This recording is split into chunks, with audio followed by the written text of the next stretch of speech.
Hello, naitwa Vanessa Chabai, ni mwigizaji. Nimeigiza tamthilia fupi ya Fumanizi Dume. Tamthilia hii ina mambo mengi sana na itawajia hivi karibuni kwenye YouTube channel yetu. Kwa hiyo tunawakaribisha sana muweze kuiona. Kuna mambo mengi sana. Nimeigiza kama mwanamke ambaye sikuwa niko tayari kukubali kwamba mimi tayari nimeshaolewa, kwa hiyo mambo mengine yanipite. Kwa hiyo nikaona kwamba mimi kila kitu naweza nikafanya, kwa sababu mwanaume wangu pia alikuwa yuko mbali.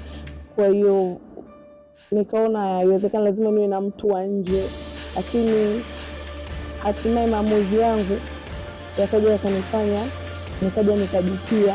Kwa majina naitwa Sheni. Mimi ni rafiki wa Salma katika filamu hii ya Fumanizi Dume. Mimi rafiki yake karibu sana, lakini kwa matamanio yangu au kwa kibinadamu nilimshauri vitu ambavyo sivyo vizuri, akaja akatenda.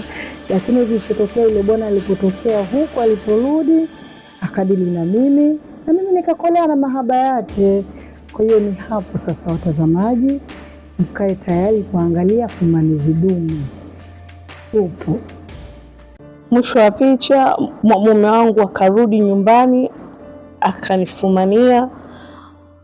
Na sio kwamba wanawake wengi wanafanya hivi kwa sababu hawapendi wanaume zao, la hasha. Hata mimi binafsi sio kwamba sikuwa nampenda mume wangu, lakini tu ni ile kwenye vishawishi vya hapa na pale, na hususan ukiangalia kwamba hata hiki nilichokuwa nimekiamua sikukipanga peke yangu, nilikuwa na shoga yangu.